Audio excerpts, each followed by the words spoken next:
อยู่ตรงให้ตรงน้ำมือนี่ลมแห้งเนาะเจ้าพี่น้องพึกสบายดี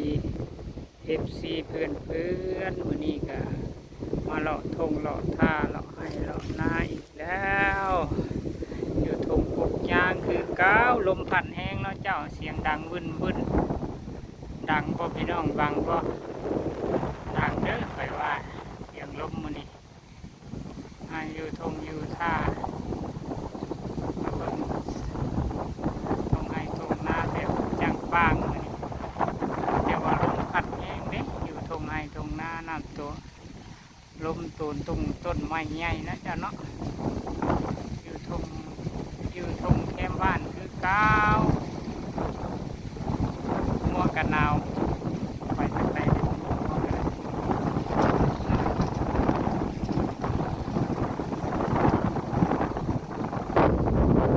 พัดแห้งบูดนะเจ้าเราอีปูอีหอยเท่านั้นแหละไปก็ได้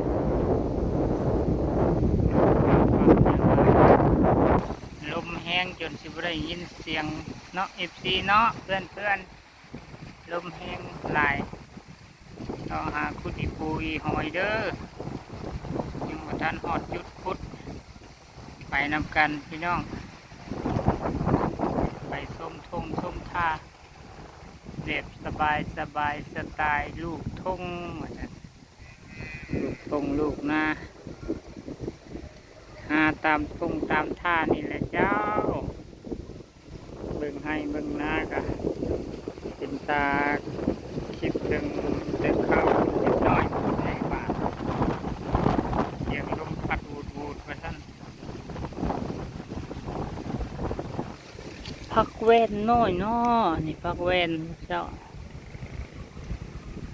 เบิ่งพักเว้นเป็นตายามนี่ก็ขึ้นน้อยเนาะยามนั่นก็ซัมมันสิเวอร์พักเว้นในให้ในหน้านี่ซัมสิเวอร์ขึ้นเนาะกินกับแกงหน่อไม้ยามนั่นพี่น้องเป็นตา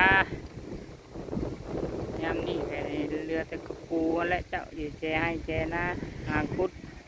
หาหูก็ยากเลยเด้กระปูกับบ้านเฮาก็ได้บ่แม่นสิว่าบ่อึดเด้เริ่มอึดแล้วหากระปูก็ยากมื้อนี้ก็บ่ได้ไปใส่แล้วคอยก็อยู่กับทงกับท่านี่แหละกับทงแคมทางว่าซั่นอยู่กับทงแคมทางพี่น้องอยากเบิ่งอีปูน้ำข่อยพากันไปก็เนาะพากันไปขุดปูเนาะน้องเนาะเพื่อนพี่น้องไปขุดกับปูน้ำข่อยเด้อมื้อนี้เด้อ